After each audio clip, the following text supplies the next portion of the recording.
Guys welcome back to my YouTube channel nursing tutorial. आज हम part 2 में उसके आगे के टॉपिक्स के बारे में डील करेंगे। हम लोग पार्ट 1 में जैसे कि इंट्रोडक्शन के बारे में पढ़े थे, duration of cardiac cycle, stages of cardiac cycle में पहला स्टेज देखे थे आर्ट्रियल सिस्टोल। अब हम इसके आगे के स्टेजेस के बारे में डील करेंगे, वेंट्रिकुलर सिस्टोल, जॉइंट डायस्टोल और हार्ट के साउंड्स के बारे में पढ़ेंगे। तो उसको पढ़ने से पहले हम लोग एक बार प्रीवियस को रिवाइज कर लेते हैं। सबसे पहले हम लोग इसमें इंट्रोडक्शन पढ़े थे, कार्डियक साइकिल क्या होता है, ड्यूरेशन देखे थे कार्डियक साइकिल का 60 to 100 बीट्स पर मिनट होता है, 0.8 सेकेंड के लिए होता है। स्टेजेस ऑफ कार्डियक साइकिल हम लोग इसमें पढ़े थे।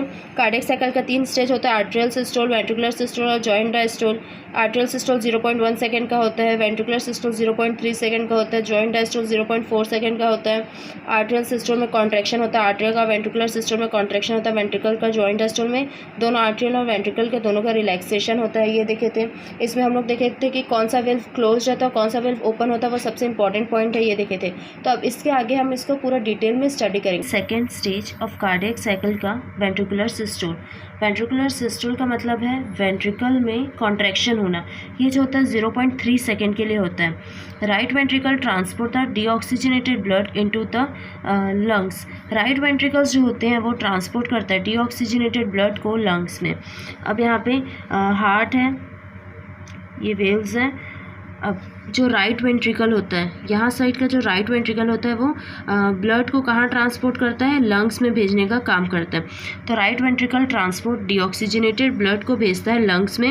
Left ventricle transport the oxygenated blood into the aorta. अब जो राइट वेंट्रिकल तो हो गया कि वो किस में भेज रहा है, डीऑक्सीजनेटेड ब्लड को लंग्स में। अब जो लेफ्ट वेंट्रिकल है वो जो ऑक्सीजनेटेड ब्लड है उसको एरोटा में भेजेगा, एरोटा के थ्रू वो पूरे बॉडी पार्ट्स में जाएगा। Atrio ventricular valve closed. अब इसमें जो वेल्व्स होते हैं वो कौन कौन से वेल्व इसमें क्लोज होते हैं और कौन कौन से वेल्व ओपन होते हैं, ये देखेंगे। तो यहाँ पे जो एट्रियो वेंट्रिकुलर वेल्व होता है, ये जो वेल्व होता है इसको बोलते हैं एट्रियो वेंट्रिकुलर वेल्व। तो ये जो एट्रियो वेंट्रिकुलर वेल्व है ये क्लोज रहेगा, पूरा ऐसे बंद रहेगा। क्यों बंद रहेगा? क्योंकि इसमें क्या रहेगा, अब यहाँ पे क्या हो रहा है, जो वेंट्रिकल है वो कॉन्ट्रैक्ट कर रहा है। वेंट्रिकल कॉन्ट्रैक्ट कर रहा है तो इससे कारण यहाँ पे फोर्स जनरेट हो रहा है। फोर्स जनरेट हो रहा है तो ये इसको बंद कर दे रहा है। और यहाँ पे के जो वेल्व्स होते हैं, जो पल्मोनरी वेल्व्स है और जो सेमिलुनर वेल्व्स जो होते हैं, जिसको हम लोग पल्मोनरी वेल्व या फिर एरोटिक वेल्व बोलते हैं, वो ओपन हो जाएंगे। फोर्स के कारण वो वेल्व्स ओपन हो जाएंगे और जो एट्रोवेंट्रिकुलर वेल्व है वो क्लोज्ड हो जाएगा। यहाँ पे लिखा है pulmonary valve and aortic valve open हो जाएंगे। ऐसे node transport the electrical impulse into the AV nodes. impulses spread to the ventricle muscles through which contraction occur।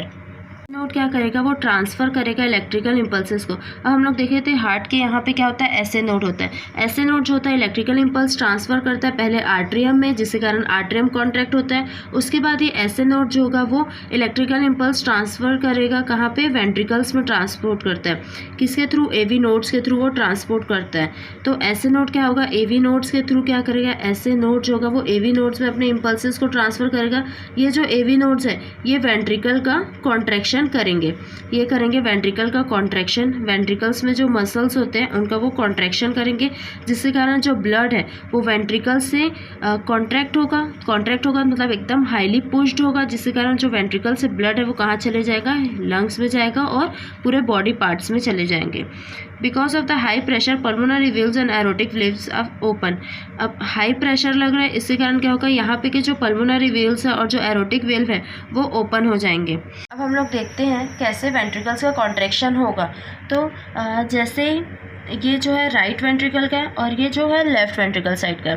Right ventricle side deoxygenated blood होता है, left ventricle side oxygenated blood होता है। अब AV node trigger होगा, कैसे होगा, ऐसे node जो होगा वो इम्पल्स जनरेट करेगा, ऐसे नोड से ये एवी नोड्स में ट्रैवल होगा। एवी नोड्स जो होंगे वो इम्पल्स को ट्रांसफ़र करेंगे कहाँ पे, वेंट्रिकल साइड में, राइट वेंट्रिकल्स में और लेफ्ट वेंट्रिकल्स में, जहाँ पे वो जाके कॉन्ट्रैक्शन करेंगे। तो एवी नोड्स जैसे ट्रिगर करते हैं तो through right ventricles enters into the pulmonary artery. तो जो डीऑक्सीजनेटेड ब्लड है वो कहाँ पे एंटर करते हैं, पल्मोनरी आर्टरी में। क्यों? क्योंकि एवी नोड जैसे ट्रिगर करते हैं तो क्या हो रहा है, कॉन्ट्रैक्शन होगा। कॉन्ट्रैक्शन होगा तो जो डीऑक्सीजनेटेड ब्लड है, जो डीऑक्सीजनेटेड ब्लड आर्ट्रियम में था वो कहाँ पे आ जाएगा, वेंट्रिकल्स में आ जाएगा। और जो वेंट्रिकल्स का जो ब्लड है वो कहाँ चले जाएगा, क्या बोलते हैं, पल्मोनरी आर्टरी में चले जाएगा। तो जैसे ही ऐसे नोड ट्रिगर करता है, ऐसे नोड क्या होता है, जैसे इम्पल्स बनाता है वो ट्रिगर करता है एवी नोड्स को। एवी नोड जो होता है वो ट्रिगर करती हैं किसको, वेंट्रिकल्स को जाके कॉन्ट्रैक्ट करती हैं। वेंट्रिकल्स को जाके जैसे ही वो कॉन्ट्रैक्ट किए तो वेंट्रिकल जैसे ही कॉन्ट्रैक्ट होगा तो ये डीऑक्सीजनेटेड ब्लड को अपने पास से कहाँ भेज देगी, फोर्सफुली जाके पल्मोनरी आर्टरीज के थ्रू ये किस में भेज देगी, लंग्स में भेज देगी। वैसे ही लेफ़्ट साइड के जो वेंट्रिकल है उसमें क्या होता है, ऑक्सीजनेटेड ब्लड होता है। ये जो ऑक्सीजनेटेड ब्लड होता है जैसे फिर सेम वही है, ऐसे नोड से इम्पल्स जनरेट होगा, एवी नोड में जाएगा। एवी नोड जो होगा ट्रिगर करेगा किसको, कॉन्ट्रैक्शन करता है, वेंट्रिकल्स को कॉन्ट्रैक्ट करेगा ट्रिगर करके। वो जैसे वेंट्रिकल का कॉन्ट्रैक्शन हुआ तो जो ऑक्सीजनेटेड ब्लड है, लेफ़्ट वेंट्रिकल साइड का जो ऑक्सीजनेटेड ब्लड है वो कहाँ आ जाएगा, लेफ़्ट का जो ऑक्सीजनेटेड ब्लड है वो कहाँ चले जाएगा, एरोटा में चले जाएगा और एरोटा से हमारे पूरे बॉडी पार्ट्स में वो फैल जाएगा। तो ये हमारा क्या है, ऑक्सीजनेटेड ब्लड साइड का है। और ये जो है डीऑक्सीजनेटेड ब्लड साइड का मैकेनिज्म है। कैसे वेंट्रिकुलर सिस्टोल होता है, वेंट्रिकुलर सिस्टोल कैसे होता है, जब ऐसे नोड इम्पल्स जनरेट करता है वो एवी नोड्स में जाएगा। एवी नोड्स क्या करता है, वो कॉन्ट्रैक्शन करेगा, इम्पल्सेस जनरेट होने के कारण कॉन्ट्रैक्शन करेगा, वेंट्रिकल्स का कॉन्ट्रैक्शन होगा जिसके कारण क्या होगा, ब्लड जो होगा वो वेंट्रिकल से कहाँ चले जाएगा, एरोटा।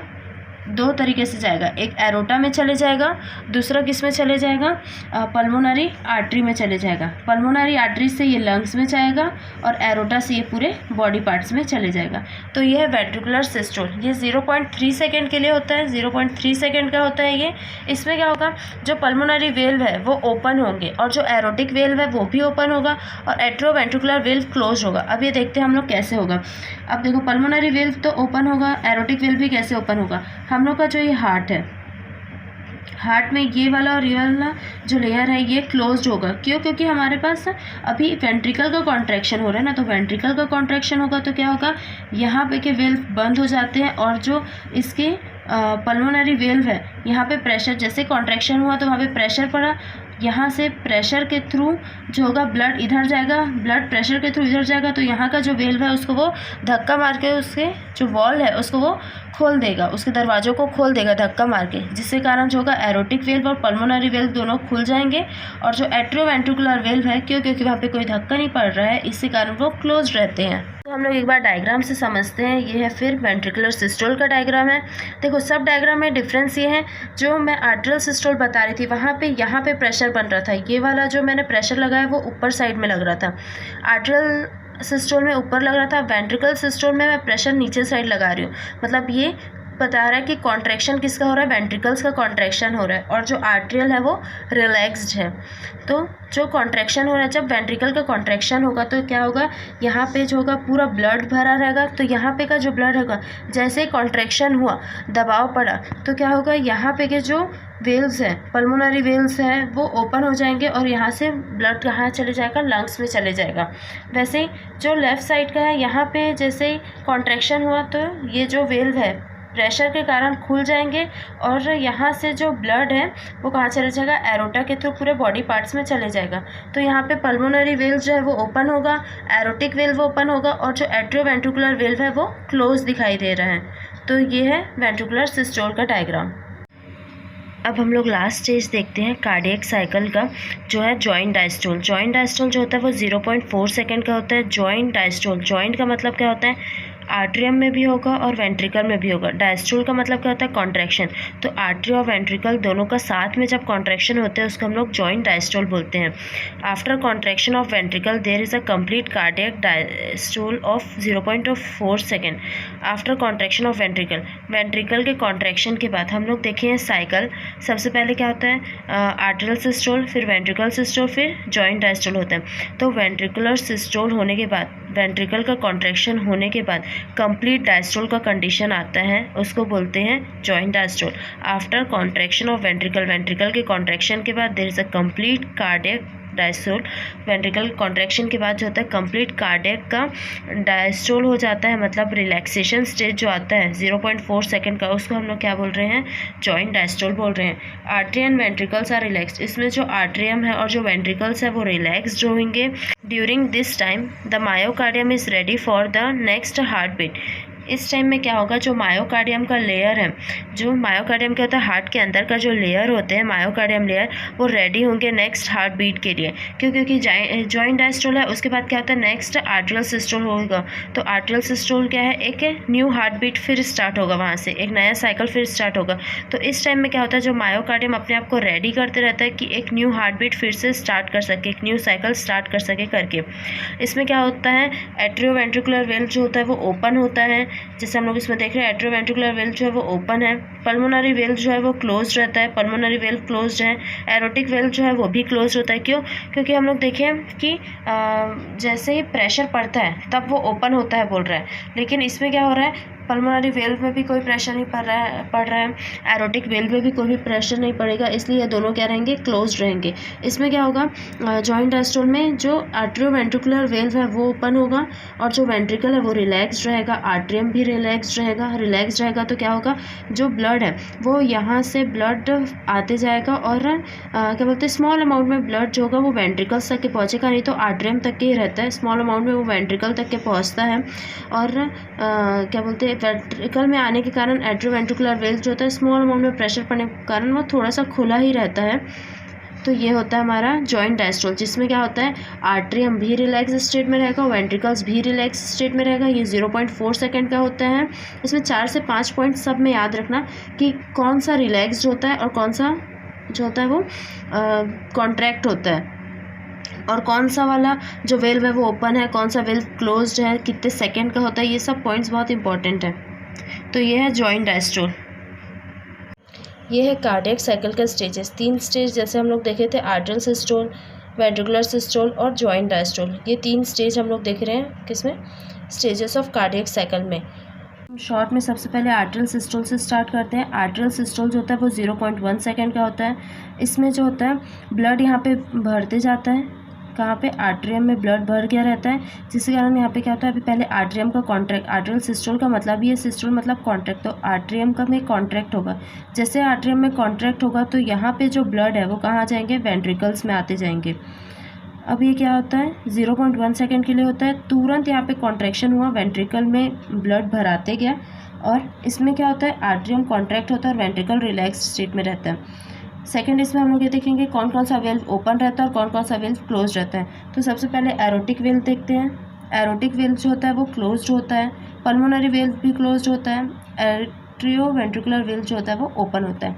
अब ये कैसे होता है देखते हैं। एरोटिक वेल्व जो होता है वो क्लोज्ड और पल्मोनरी वेल्व भी क्लोज होता है। क्यों? क्योंकि प्रेशर यहाँ पे बन रहा है, तो प्रेशर यहाँ पे बन रहा है तो ये वाले वेल्व खुलेंगे कॉन्ट्रैक्ट होने के कारण, और ये वाला वेल्व में कोई प्रेशर नहीं बन रहा है इसलिए रिलैक्स स्टेट में रहेंगे, बंद रहेंगे। ये गेट है जो बंद रहेगा, ठीक है। तो एरोटिक वेल्व्स और पल्मोनरी वेल्व जो है वो क्लोज रहेंगे और एट्रियोवेंट्रिकुलर वेल्व ओपन रहेगा। ये पहला है, ये 0.1 सेकेंड का होता है। पूरा जो टोटल साइकिल और जो पूरा स्टेज है वो 0.8 सेकेंड का होता है, जिसमें से 0.1 सेकेंड का हमारा एट्रियल सिस्टोल होता है। उसके बाद सेकेंड जो आता है वो 0.3 सेकेंड में आता है, जो होता है वेंट्रिकुलर सिस्टोल। वेंट्रिकुलर सिस्टोल क्या होता है, जिसमें वेंट्रिकल्स का कॉन्ट्रैक्शन होगा। अब वेंट्रिकल का कॉन्ट्रैक्शन कब होगा, जब वेंट्रिकल्स में पूरा ब्लड भर आ गया। अभी इसमें क्या था, आर्ट्रियम से वेंट्रिकल में आ रहा था, अब क्या होगा, वेंट्रिकल्स में ब्लड पूरा भर गया। वेंट्रिकल्स का कॉन्ट्रैक्शन, जैसे वेंट्रिकल कॉन्ट्रैक्ट किया, अपने आप को दबाया, तो क्या हुआ, वेंट्रिकल से ब्लड जो हो गया निकल के कहाँ चले गया, पल्मोनरी आर्टरी में चले गया और एरोटा में चले गया। पहला पॉइंट ये लिखेंगे कि आर्ट्रियम रिलैक्स, वेंट्रिकल कॉन्ट्रैक्ट होगा, 0.3 सेकेंड का होता है, ये लिखेंगे इसमें पॉइंट। वेंट्रिकुलर सिस्टोल में क्या होता है, 0.3 सेकेंड का होता है। कौन कौन सा वेल्व ओपन रहता है और क्लोज रहता है, तो जैसे हम लोग देखें कि आर्ट्रियम में कोई प्रेशर नहीं बन रहा है, वेंट्रिकल में प्रेशर बन रहा है, वेंट्रिकल कॉन्ट्रैक्ट हो रहा है। वेंट्रिकल जैसे ही कॉन्ट्रैक्ट हुआ तो क्या होगा, कौन सा गेट खुलेगा, जो यहाँ का एरोटिक वेल्व वाला गेट है और जो यहाँ का पल्मोनरी वेल्व वाला गेट है, ये दोनों जो होगा वो ओपन हो जाएगा। तो ये जो एरोटिक वेल्व है और जो पल्मोनरी वेल्व है वो दोनों ओपन हो जाएंगे, और जो एट्रियोवेंट्रिकुलर वेल्व है वो क्लोज हो जाएगा। ये एरोटिक वेल्व और पल्मोनरी वेल्व जो होंगे वो दोनों ओपन हो जाएंगे, और जो एट्रियोवेंट्रिकुलर वेल्व है वो क्लोज हो जाएगा। अब हम लोग थर्ड देखते हैं जो है जॉइंट डायस्टोल। जॉइंट डायस्टोल जो होता है वो 0.4 सेकंड का होता है। इसमें क्या होता है, आर्ट्रियम रिलैक्स होता है, वेंट्रिकल भी रिलैक्स होता है। आर्ट्रियम और वेंट्रिकल रिलैक्स है, इसी कारण ये जो एरोटिक वेल्व है और जो पल्मोनरी वेल्व है ये दोनों जो होंगे वो क्लोज्ड होंगे, और जो आर्ट्रियो वेंट्रिकुलर वेल्व है ये दोनों ओपन होंगे, जिसके कारण जो ब्लड यहाँ पे भरा रहा है वो नीचे आता स्टार्ट होगा, धीरे धीरे करके यहाँ पे वो फील होना स्टार्ट होते जाता है। आर्ट्रियम में ब्लड जो होता है वेना कावा से आर्ट्रियम में भराते जाता है, जिसके कारण वो ब्लड फिर नीचे वेंट्रिकल में आता है। वैसे ही इसमें भी है, लंग्स से इसमें भराते जाता है, उसके बाद ये नीचे आता है। तो ये हमारा जॉइंट डायस्टोल है जो 0.4 सेकंड का होता है। ऐसे करके हमारा साइकिल जो होता है वो 0.8 सेकंड का होता है। 0.1 सेकंड के लिए आर्ट्रियल सिस्टोल, 0.3 सेकंड के लिए वेंट्रिकुलर सिस्टोल और 0.4 सेकंड के लिए जॉइंट डायस्टोल होता है। स्टेजेस के बाद अब हम लोग देखते हैं हार्ट साउंड को। हार्ट साउंड क्या होता है, 4 हार्ट साउंड होता है हमारे में। There are 4 heart sound, 4 heart sound होता है। S1, S2, S3, S4 होता है। सबसे पहले हम लोग S1 देखते हैं। S1 का जो साउंड होता है उसको हम लोग लब बोलते हैं। It is created by the closing of atrioventricular valve during the ventricular contraction. देखो साउंड जो आता है वो हमेशा वेल्व्स के क्लोजर के कारण आता है। Closing of the valves, valves जब क्लोज होते हैं तब जोर से आवाज़ आता है, तो उस आवाज़ को हम लोग बोलते हैं हार्ट साउंड। तो ऐसा 4 हार्ट साउंड होता है। S1 में क्या क्लोज होगा, सबसे पहले आर्ट्रियोवेंट्रिकुलर वेल्व जब क्लोज होता है तब जो साउंड आता है उसको हम लोग बोलते हैं S1, और ये जो साउंड होता है वो होता है लब। फिर सेकंड हम लोग देखते हैं S2। It is created by the closing of semilunar valve. जो सेमिलुनार वेल्व है, जो एरोटिक वेल्व और पल्मोनरी वेल्व के क्लोजर के कारण जो साउंड आता है वो S2 साउंड होता है। इसको हम लोग डब बोलते हैं। ये सेकंड हार्ट साउंड है, और ये जो होता है ये वेंट्रिकुलर कॉन्ट्रैक्शन के टाइम में होगा।